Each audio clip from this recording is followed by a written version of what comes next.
im se svima, i malima i velikima, i bogatima i siromašnima, i slobodnjacima i robovima, dade žig na njihovu desnu ruku ili na čela njihova, te da nitko ne može ništa kupiti ili prodati, osim onoga ko ima žig ili ime zvijeri ili broj imena njezina.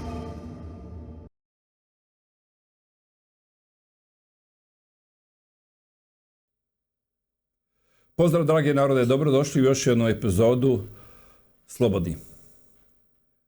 Današnja tema je zanimljiva zbog zanimljivog gosta. Naime, on je gospodin koji se bavi temom kojom se svi sad trenutno bave i mainstream mediji svaki dan pričaju o tome, međutim on se bavi kao nepoželjna osoba, persona non grata, gdje god se razgovara o klimatskim promjenama, on nije poželjan. Danas ćemo s njim razgovarati o tome zašto je to tako. Moj današnji gost je gospodin Marc Morano. Hello, Marc. Welcome to our show in Croatia. Thank you. Happy to be here. Appreciate the opportunity to speak. Thank you. Well, can you tell us about your background? I am a journalist first, investigative reporter, also a communications guy, and I started out actually Ronald Reagan's presidential campaign as a volunteer, and I worked on the media for him as a volunteer on the weekends at his campaign headquarters, working with getting clips of Ronald Reagan out to radio stations and the media, the speech from then governor of California.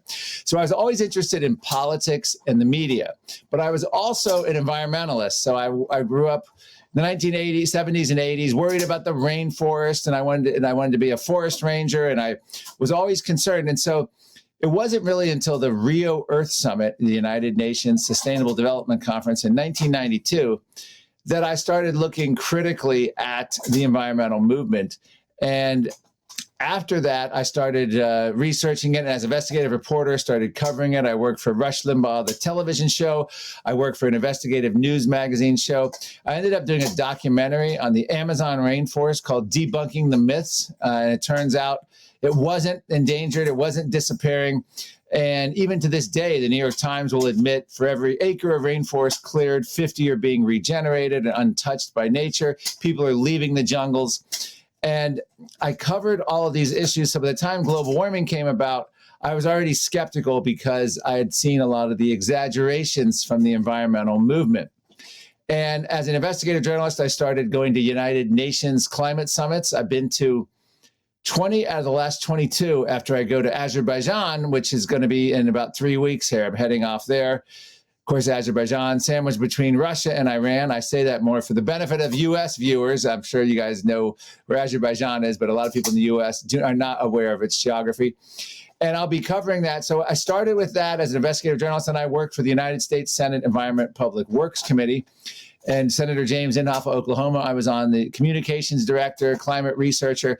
I was the author of the 1,000 Dissenting Scientists report on climate change, which actually we published first as 400, then as 650, then 750, and eventually it made it to 1,000. And the idea was these were scientists from all over the world who were dissenting on man-made global warming, many former UN scientists. And I was there working in the U.S. Senate during the high point when Al Gore's first movie came out, when he won the Nobel Prize, when the UN issued their decrees in the 2007 climate report, and President Obama tried to do his cap and trade climate bill. So I was in the trenches. From there, I moved on and did Climate Depot, which is where I am now. And I'm also author of the Politically Incorrect Guide to Climate Change, as well as the second book, Green Fraud, Why the Green New Deal is Worse Than You Think. And my third book, most recent, is The Great Reset, Global Elites and the Permanent Lockdown, which talks about climate change being merged into a public health issue a la COVID. Great. Now we're going to debunk some of the myths, what you're talking about. Yes. And also you're author of the book, A Politically Incorrect Guide to Climate Changes. Yes, that was my book. That was released in 2018. And that book is your A to Z debunking every aspect of global warming. And just for benefit of the show here, here's the bottom line. The climate is governed and influenced by quite literally hundreds of factors that make up global temperature. It is not the simple case of it's carbon dioxide or the sun, it's volcanoes or carbon dioxide.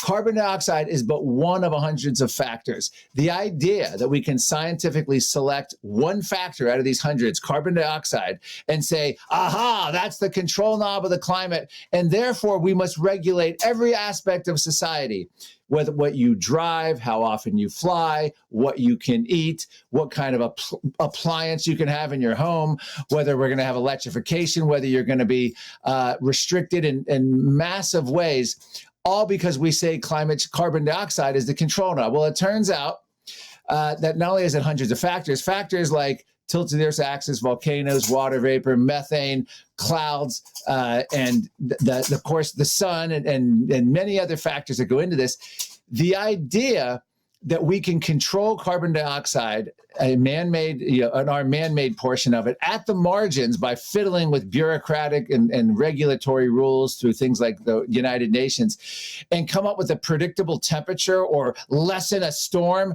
is utter nonsense. So the people say, well, are you a warming denier? No. We have warmed, but since when? It all depends. We've definitely warmed since the end of the Little Ice Age, about 1850. Definitely, the globe has warmed. Thames River in England was frozen over in London. New York Harbor was frozen over in the United States. So definitely we've warmed since 1850. The question is, have we warmed since the medieval warm period of about 900 to 1300 AD? And the first United Nations report in 1990 showed the medieval warm period much warmer than current temperatures. And when I worked for the United States Senate Environment and Public Works Committee, we had a scientist testify that he was contacted by other United Nations scientists saying, we have to get rid of the medieval warm period because it was inconvenient. And I also go through it in my books and show you the data that in the peer-reviewed literature that the Roman warming period of about 0 AD was as warm or warmer than today. So if someone says, have we warmed? Well, we may have cooled since the Roman warming period. We may have cooled since the medieval warming period. We've definitely warmed since the end of the Little Ice Age. And then you say, well, what about the bigger history of the Earth? Well, the geologic history of the Earth clearly shows we are in the 10% coldest period of Earth's history. 90% of Earth's history has been warmer than today.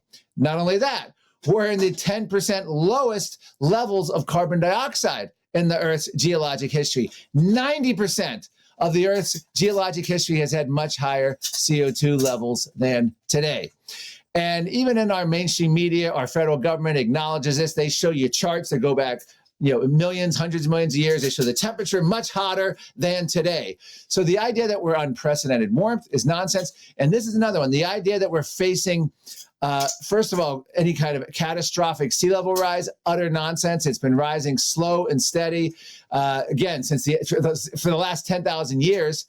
On extreme weather, even the United Nations admits hurricanes, floods, tornadoes, wildfires, droughts are either no trend or declining trends on climate timescales of 30, 50, 100 years. So there is no there when it comes to a climate crisis, a climate emergency. This is being used as Soviet-style net zero regulations upon the Earth. The science has been captured the same way the COVID epidemiological science was captured by big government and activist bureaucrats who wanted a means of controlling and achieving their ideological ends on society. They used COVID. They've been trying to use climate for decades as well. Yes, I understand. But let me ask you, why then IPCC assessment report 6 says that CO2 is a reason for global warming? Okay, the IPCC is an absolute scientific joke. It's a political body masquerading as a scientific organization. We know this because the head of it, Rajendra Pachauri, former head, I interviewed him. He actually said, we are at the beck and call of governments to produce whatever they want us to. If they want us to produce a new direction, we'll go with that direction. We're at their service. In 1988, the United Nations formed the climate panel, the IPCC, Intergovernmental Panel on Climate Change. The mission was to look at how CO2 influences the climate. And if they failed to find a catastrophic or crisis impact of CO2, guess what? they failed to have a reason to exist. They would have had to disband. So it became, in essence, a self-interested political lobbying organization that had two objectives. Try to scare the world about CO2, which would then make, well, that was the main objective, which then led to two results. Puts them in charge of annual meetings around the world that they get to be celebrated and fly scientists in and celebrities and billionaires and get to pound their chests about how bad the climate is and how time is running out and we have tipping points and the earth is about to go under and we have very little time left. We must act now before it's too late. And the second brilliant observation that they did by giving all this attention and funding, they got to be in charge of the solution. And so the United Nations, by hosting these climate summits every year, has been in charge of the UN Paris Agreement, the Copenhagen Agreement, and multiple agreements. And again, they keep coming up with these agreements where they announce they save the earth. So this is the bottom line. The idea is it's not follow the science. It's the science following the politics. Because if you go back before they had these big organizations, say that, I think in my book I showed 1978, the New York Times actually said some scientists think we have man-made global cooling, others think we have man-made global warming, and they're battling it out. And suddenly, the global warming activists won, and other people have talked about this in their memoirs and in interviews, and scientists who were in these battles at the time. The climate modelers won out. In other words, the people who could make scary predictions of the future rule the day. And one of the ways that they can make climate change so scary is, let's take the example of polar bears. Polar bears are disappearing, but only from Al Gore's books and movies. And why is that? Because they've never counted this many polar bears. The U.S. Geological Survey now says they're at or near historic population highs for polar bears. We now know that the numbers are 4 or 5 times of what they were 40, 50 years ago, in large part to a hunting ban. But the fact is, polar bears are adaptable. They're not threatened as a species. Now, we can have a scientist come forward and say, it's worse than we thought for the polar bear. They're in dire threat. So how is it worse? There's more than they ever counted. The numbers are going up. And the answer is, well, our predictions now of 50 years ago are much worse than they were just a few years ago. Our climate models show that the polar bear is doomed unless we pass a carbon tax, or unless net zero is enacted, or unless we ban gas-powered cars, or unless we eat insects, or unless we shut down modern agriculture. Fill in the blank. This is a politicized movement of scientific, I guess, can I curse on the air here? But scientific nonsense. Yes. Okay. We faced just a few weeks ago that there was a summit in United Nations, and it was a pact of the future. Any side said that emergency situation in the future will be climate emergency. Same time, we have WHO who wants the new treaty, and inside also said that climate emergency is also one emergency situation of international concern. And third thing, it's very important. Now we have a project, exactly a plan for saving Europe from Mario Draghi. And inside everything what he planned, inside it's going in direction to green transition. Whatever they do, they need to fulfill a green transition. Then tell me, what is their political goal? Well, first of all, it's easier to transition your gender, become a man, become a woman, than it is to do this energy transition the way they're talking about it. It's physical nonsense. It's engineering nonsense. Their goal is very simple. And you can go back in my book, The Great Reset. I go back to 1913 with then President Woodrow Wilson. This is the administrative state, people who are the most educated, the most intelligent, the most arrogant, the intellectual, the ruling class of Europe, of America, of the entire Western world particularly, who believe that they want to rule other people's lives. Throughout history, mankind has always faced the ruling class trying to find reasons why the rest of us can't be free.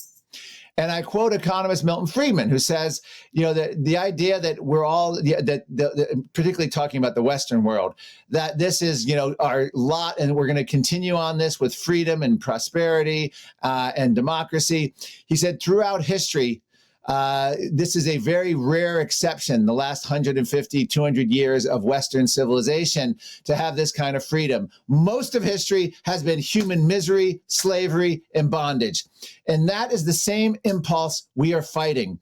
When the United Nations and the World Economic Forum collude, we have Robert F. Kennedy Jr., who used to be a climate alarmist here in the United States, now says he won't even talk about climate change because climate change has been hijacked by the World Economic Forum and the United Nations for totalitarian control of society.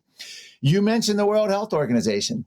This is an organization that countries should literally, and I'll block my finger, give them a massive FU and say, go to hell, instead of listening to a single thing they say. They are trying to push a pandemic treaty.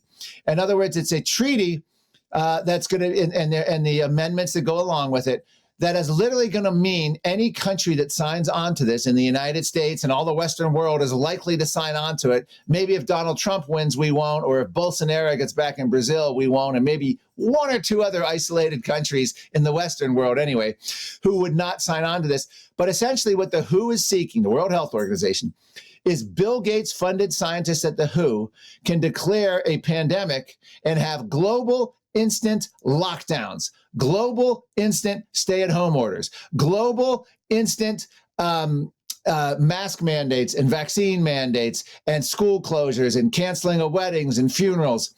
This is frightening stuff. Bill Gates, largest single donor to the World Health Organization. He's got his Gavi vaccine and the Bill and Melinda Gates Foundation.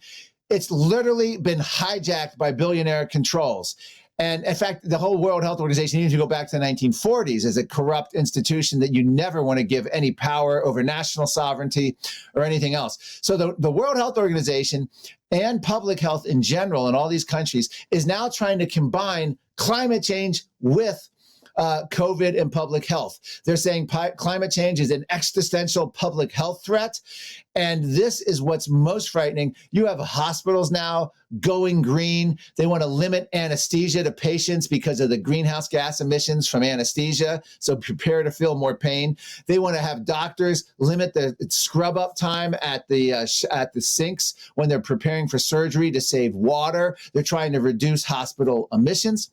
We have academics in Australia who want to add climate change as a cause of death to death certificates. We have doctors in Canada, an entire group led by one in the head of emergency room, who wants to who has started diagnosing patients as suffering medically from climate change, writing down people who have heat stroke as suffering from climate change. We have the Harvard School of Environmental Law Review, literally calling about climate homicide, killing people. You have energy companies being sued for creating hurricanes and floods. This is a money cash grab. It's an ideological capture. They're using whatever crisis of the moment, COVID, climate, war, terrorism, whatever it is, they're trying to scare us into giving up our sovereignty and our personal control over to this ruling class elite.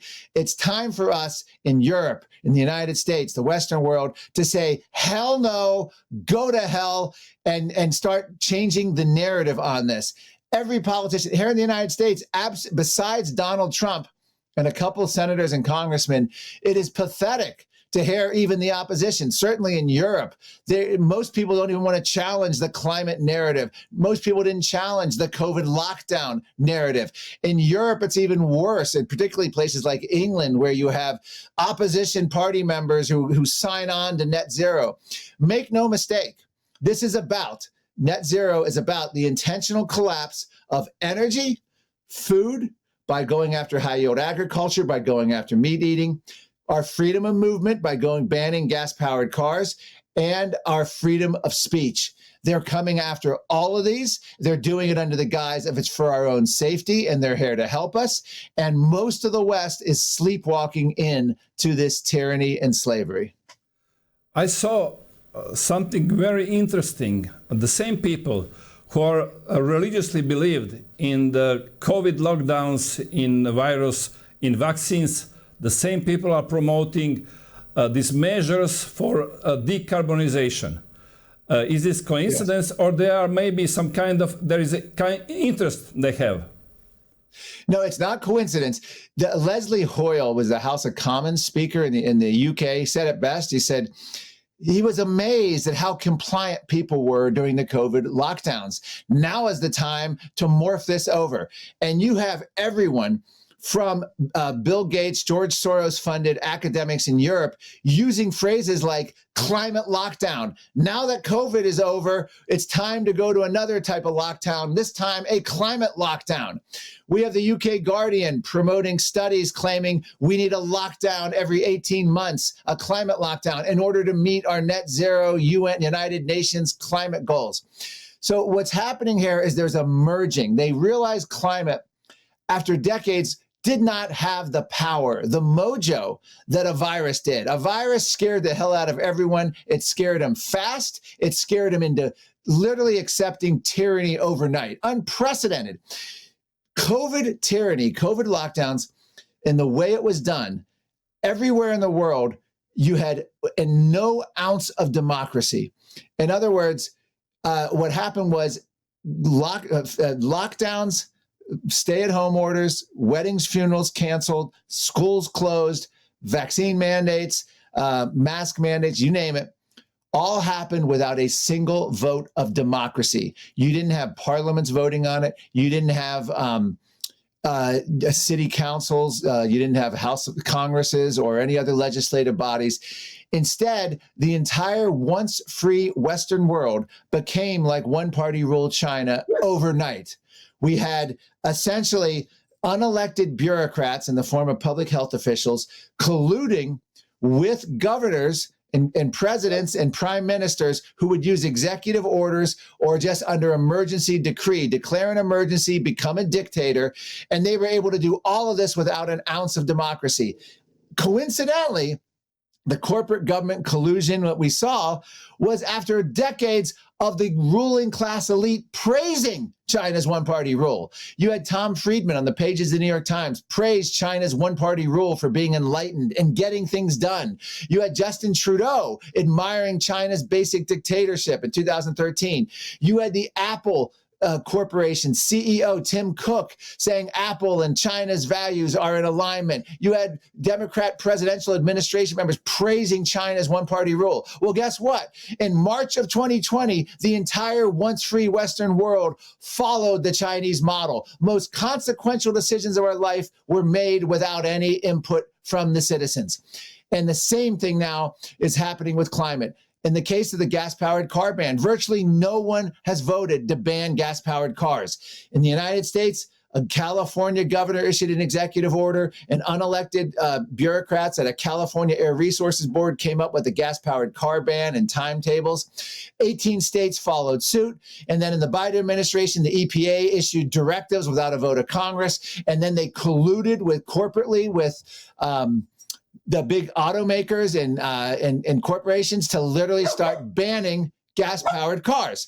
You have the World Bank telling automakers, and the former Nicholas Stern, the former head of it, at a World Bank meeting saying, we're not going to fund the continued production of gas-powered cars. You have corporate banks led by one in Australia announcing they're not going to give out car loans to anyone who buys a gas-powered car.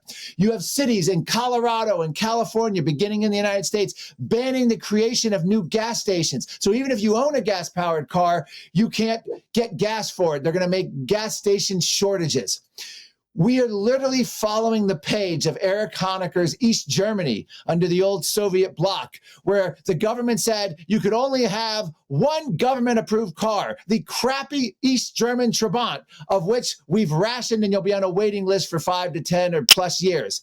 Now, the modern version of what East Germany did with the Trabant vehicle is the government is saying you can only have one government-approved car, the inexpensive virtue signaling electric vehicle. And by the way, it's going to be vehicle rationing, partially to force people into mass transit, partially to affect our freedom of movement. You have 15-minute cities springing up all over the world now.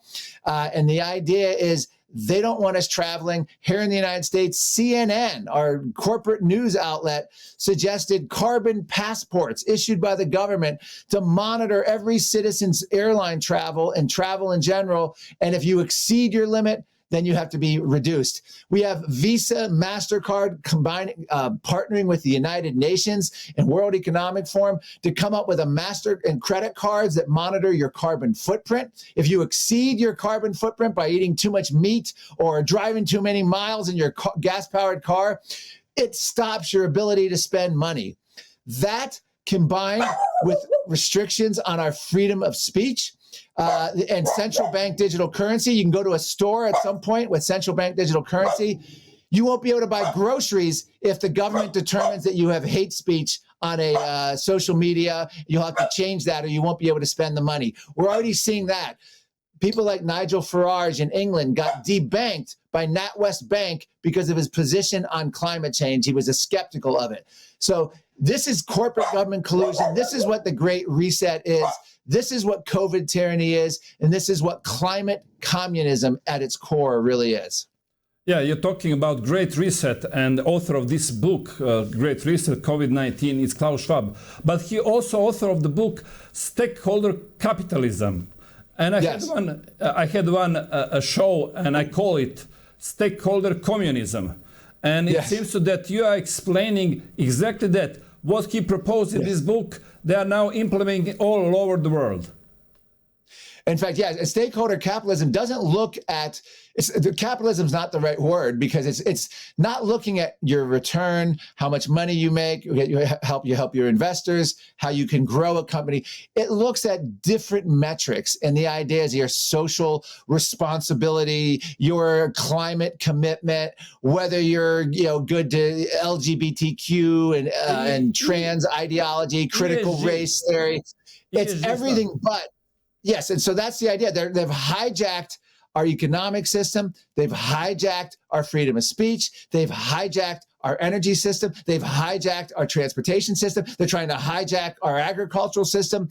This is bonkers. We've been too nice for way too long. We've tolerated this invasion of this totalitarian ideology disguised. I testified to the Polish parliament earlier this year. It was in June of this year. I was actually traveling through Europe. And I testified, and what I told Poland was, Poland in particular as a nation, they had to suffer through Nazi occupation under Adolf Hitler, only to be liberated by Joseph Stalin's Russia for 4 more decades after the end of World War II. They finally break free from the yoke of Nazism and communism, only to face what? Net zeroism. This is the new form of totalitarianism being imposed upon the world, and we need to treat it as such, we need to fight it as such, and we need to reframe the entire narrative from beginning to end. We cannot accept their language. We cannot accept net zero. We cannot accept that there's a climate crisis. We have to not accept that CO2 is a control knob. We can't let them get away with this. We can't let them get away with brainwashing and propagandizing our children in all these schools throughout Europe and the United States and Canada and Australia. It's time to actually fight back, and it's mass resistance is how we have to do it. We don't comply. Next time they try to lock us down, next time they declare some kind of pandemic, we tell them, go to hell. We're not complying. We're not staying at home. We're not wearing masks. We're not taking your point. I didn't get the COVID vaccine. There was not a chance in hell I trusted a single person promoting the COVID vaccine. My 94-year-old mother didn't get the COVID vaccine. None of my children got the vaccine, the COVID vaccine. My wife didn't get it. You have to resist. And guess what? I traveled to Europe. I traveled to the United States. You know how I did it? By breaking the law. I made up fake documents and traveled anywhere I went. Come get me. That's the kind of attitude you have to have. I violated the law, fake CDC cards, fake government documents, and I would do it again and again. I urge everyone to fight whatever you have to do against this kind of tyranny. Well, I can't say what I done, but of course I didn't receive any vaccine, and nobody in my neighborhood, in my family also. But you mentioned something interesting. Net zeroism. Croatian capital city Zagreb, they signed net zero until 2030. And they are already implementing 15-minute cities. Can you tell us on some examples from United States or from the world what we can expect in the future? Because it seems that we are going as a capital city of Croatia in the same direction. Yes, well, what they're trying to do is restrict everyone's freedom of movement. Now, first of all, during COVID here in the United States, they talked about a ban on interstate travel in order to stop the spread of the virus. They want everyone on mass transit, public transit, except, of course, the billionaire class who can travel by private jet. France is limiting airline travel to 2 hours or less. I'm sorry, less than 2.5-hour flights are banned. They did this in summer of 2023. And the idea here is you can't justify it. You're forced into a car or a train, which, of course, cars, they're going to be restricting and all sorts of travel. But essentially, they're coming after the freedom of movement. Now, 15-minute city has been experiments in Oxford. They're happening all over. We have them out here in the United States. And they sound good on the surface. Oh, everything's right within walking distance. It's great. Until you realize it's not really your choice. And it turns out, for instance, the one in Oxford, and I did a deep dive into this. And one of the ways I did a deep dive was by reading all the fact checks, how people are wrong, and they linked to the original documents. Well, if you leave, I think the one in Oxford more than 94 times, they start penalizing you. You're allowed to leave a certain number of times a year. There's actually going to be a fee to leave. You only have a certain perimeter of mileage you can go, and you can leave, but you have to drive extra far around. They don't make it convenient for you. The idea is they're setting up pod prisons of some sort where they're going to keep everyone holed up. We know that the World Economic Forum top advisor Naval Harari actually says openly that, with artificial intelligence coming on, we're going to have all this useless eaters, the population, and we need to keep them essentially contained. What better way than a 15-minute prison/city? And he openly talks about giving people psychotropic drugs to dull our senses and to give us video games to occupy our time, to just play mindless video games. This is actually from top advisors saying the quiet parts out loud of the World Economic Forum. People need to know, I'm not saying this is happening in terms of it's a fait accompli, we can't stop it. I'm saying we have to wake up and fight back and tell them that there is not a chance in hell that anyone in the world is going to accept this. And I think as people get more and more aware of it, they're starting to fight back. And that's the greatest thing. We saw that with COVID, with finally the parents. The greatest pushback we had to end the COVID tyranny in the United States came from the lowest level of politics, the school board level. Angry parents showed up at school board meetings, angry that their kids were being masked for 8 hours a day in school, and they weren't going to take it anymore. And that led the revolution. It led to major election results in the United States, which then the Democratic Party here, which was the biggest pusher of COVID tyranny, did focus groups, got afraid of electoral politics, and every major city, because of angry parents in the United States, I detail this in my book, The Great Reset, Global Elites and the Permanent Lockdown, lifted the COVID mandates virtually in unison from San Francisco, Los Angeles, New York, Chicago, Baltimore, Washington, Pittsburgh. Every major city that was engaged in all the vaccine mandates and mask mandates lifted it all because they saw the uprising of angry parents at school board meetings, which then led to election shock results of the lockdown candidates being beaten. That's the kind of thing. And of course, we saw the same thing in Europe. We saw in the guise of net zero tyranny come after the Netherlands farmers. The farmers, it was going to shut down 10,000 plus small, medium-sized family-run farms in favor of what? Chinese-owned, billionaire-owned, corporate-owned farms that can absorb all the climate regulations you can throw at it. The small farms can't. So the Netherlands farmers formed their own political party, got seats in parliament, and put a dead stop to the farm seizures by the government under the guise of net zero, which then led to farmers throwing manure on the Brussels headquarters. And when I've spoken, did an event for my film, Climate Hustle, at Brussels, and I can't think of a more deserving building in Europe to have cow manure sprayed all over it than the EU Brussels headquarters in Brussels. And so that led to an election shock last June in Europe. And let's hope we can keep building on that to end this kind of tyranny and push back on it. We are facing also here that we have people who totally believe in these climate changes religiously. From the other side, there are people like you telling it's completely hoax and there is some other purpose behind this. But in the middle, we have 40% of the people estimating they are not sure.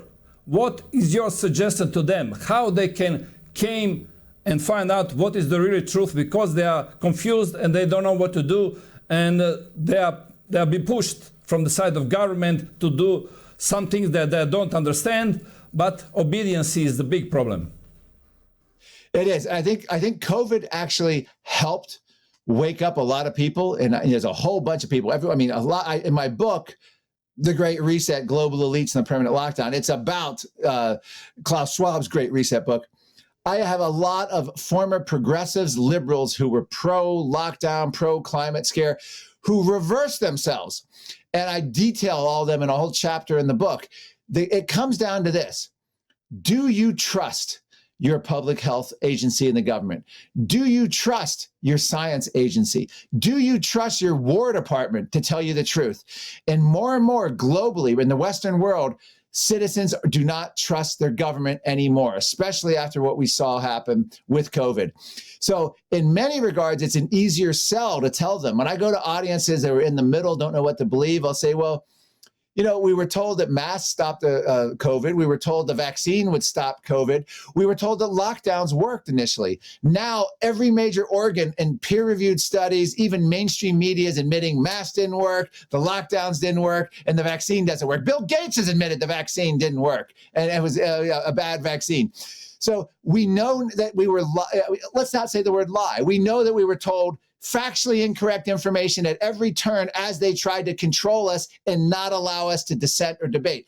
So I flip that around and I say that's exactly the same mentality I've been fighting for 3 decades in the climate battle, and people are waking up. And that's why I mentioned RFK Jr., Robert F. Kennedy Jr., who was a major, he went to jail climate deniers, climate skeptics. In my interview from 2014, he later apologized for that. His campaign reached out to me, got the video again, and he apologized for his comments. I mean, there is a major shift going on. So what I would tell people is start looking at the dissenting scientists. This isn't about politics. It's not about conservative, liberal.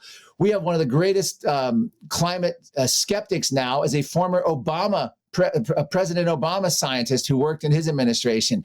We have former United Nations scientists speaking out against this. So it's not very hard now to find them and to realize the data. And when it comes to extreme weather, like in the United States here, we had a hurricane and the media is all over and the government, this is due to climate change.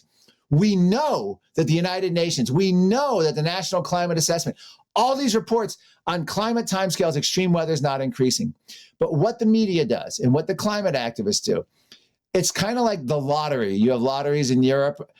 Your chance of winning the lottery is very low. The chance of someone somewhere winning the lottery is very high. So when you promote a lottery as the government or the state, you end up highlighting all the lottery winners. This guy won $1 million.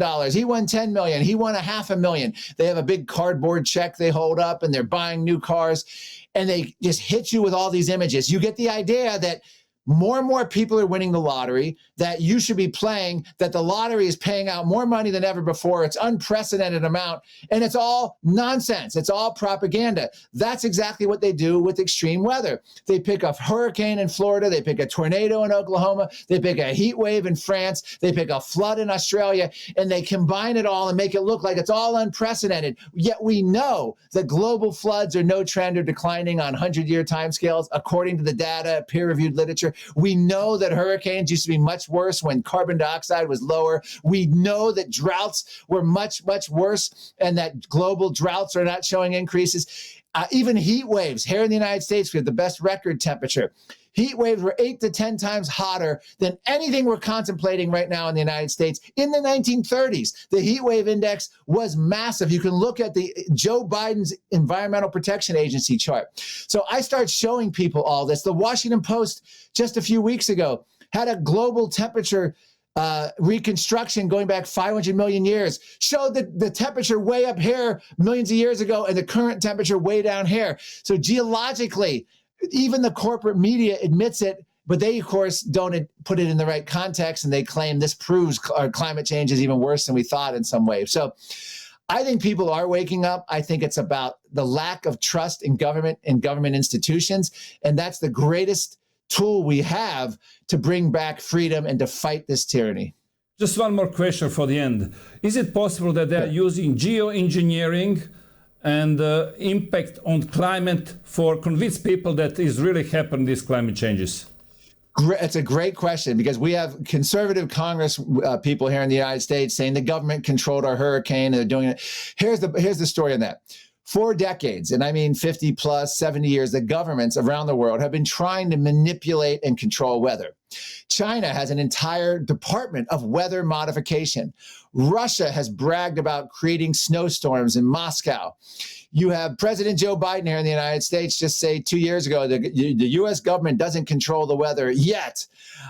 We have CBS News reporting on during the Vietnam War in late 1960s, during the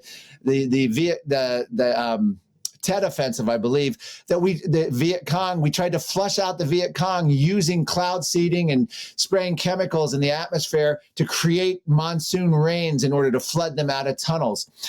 And of course, you have Bill Gates funding research at Harvard University to inject chemicals in the sky to block out the sun to try to cool the earth.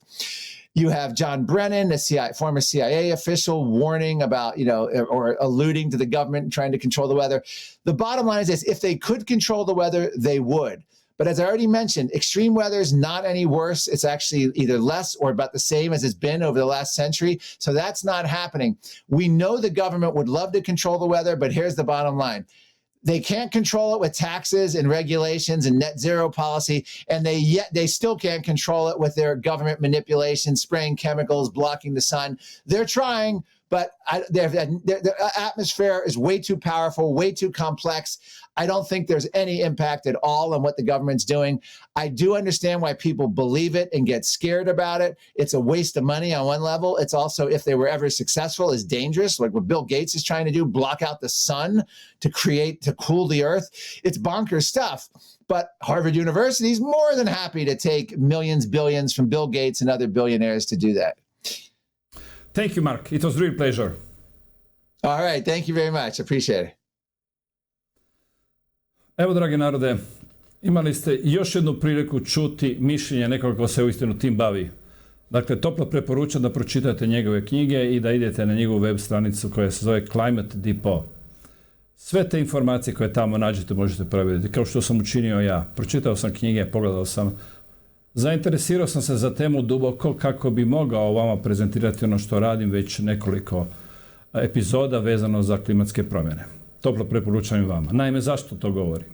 Ovog trenutka mi imamo plan koji je usvojen od strane Europske unije i koji je u implementaciji u Hrvatskoj, a zove se plan dekarbonizacije. Čak imamo ministarstvo koje se time bavi. Ta dekarbonizacija po svakom ekonomskom modelu će nas jako puno koštati i pitanje je što ćemo dobiti kao return, povrat. Vjerujem samo skupu energiju, a ako je pitanje dekarbonizacije ovo da se spašavamo od klimatskih promjena, onda je pitanje zašto mi ulažemo tolike novce u nešto što nas prvo neće spasiti od klimatskih promjena, jer niti može, niti treba, a broj 2, donijet će nam skupu energiju, tako da ćemo na dugi rok u stvari živjeti puno siromašnije. To nije samo hrvatska politika, to je politika cijele Europske unije, novi plan koji je Mario Draghi napisao, a zove se Europska konkurentnost za budućnost. On je to nazvao i planom za spas Europe. Dovodi u pitanje svaku politiku zbog zelene tranzicije. Naime, nabraja unutra da zbog zelene tranzicije ćemo imati skuplje energente jer nam, na primjer, kobalt dolazi iz Afrike i Južne Amerike, nemamo to pod kontrolom, nemamo dovoljnim količinama i onda ćemo imati manje baterija, odnosno nećemo imati dovoljno baterija, skuplja će nam biti energija, ali unatoč tome mi ćemo ići u zelenu tranziciju. Ista stvar je sa ostalim izvorima energije, jer zelena tranzicija je it's must. To se mora provesti po svaku cijenu. Cijena će biti ogromna. Jako je važno da mi budemo svjesni toga što rade naši političari, jer kao što smo bili i tijekom pandemije svjesni toga da su mnoge stvari koje su propagirali bile čista laž, Danas moramo biti svjesni toga da je moguće da i ovo što sad propagiraju jest laž koja će nas jako skupo koštati. Zašto oni to rade? Pitanje je, evo sad što sam danas s gospodinom Moranom razgovarao, možda imaju oni svoju agendu, dakle političku agendu koja je globalna, a oni jednostavno ne moraju slušati. Jasno nam je da naš premijer sluša sve što mu kažu u Briselu ili u Svjetskom ekonomskom forumu ili u Ujedinjenim narodima. Nedavno smo imali prilike vidjeti da se javno u 5-minutnom govoru Ujedinjenih naroda zakleo upravo na ove politike, dakle zakleo se na agendu 2030, da smo 8. na svijetu po provedbi te agende, zakleo se na tu veliku dekarbonizaciju, borbu protiv klimatskih promjena. Dakle, on će poslušati sve što mu kažu isti ljudi, kao što će poslušati i gradonačelnik našeg glavnog grada. Ali mi smo tu da postavljamo pitanja i da postavimo najvažnije pitanje. Hoćemo li poslušati? Hoćemo li učiniti ono što su tražili od nas u pandemiji? Nositi maske, staviti distancu, cijepiti se nečim što nije efikasno, dapače je opasno. I u ovom slučaju da li ćemo hodati u 15-minutnim gradovima, da li ćemo prestati voziti naš dizelaš zbog toga da spasimo planet, hoćemo li prestati jest meso i jest crve i bube koje nam predlažu, ili ćemo jednostavno se osvijestiti, probuditi i reći dosta je bilo toga, mi hoćemo slobodu, dosta nam je uvođenja diktature na mala vrata, zbog toga što želimo riješiti globalni problem koji u stvarnosti nije problem, nego ste ga vi, političari, zbog nekog svog interesa izmislili. To su pitanja koja trebamo sebi odgovoriti, a ja ću dalje nastojati onda dovoditi goste koji će vam prezentirati sliku onako kao što možda ne možete u svakodnevnom životu vidjeti ili ne možete vidjeti čitajući mainstream medije. Hvala lijepo na pažnji i uskoro se vidimo u sljedećoj epizodi Slobodnog. Nitko vas neće natjerati da se poklonite zvijeri, učinit ćete to svojevoljno, odbacujući vjeru. Bićete laka meta za zvijeri, jer se niste podredili vjeri. Ako se ne podredite vjeri, podredit ćete se zvijeri. Toliko ćete se suobličiti sa ovim svijetom, da nećete ni prepoznati da ste u zabludi. Biće to najveća demonska prevara ikada i pravedno zaslužena osuda nad nepokajanim grešnicima. Gdje su svi?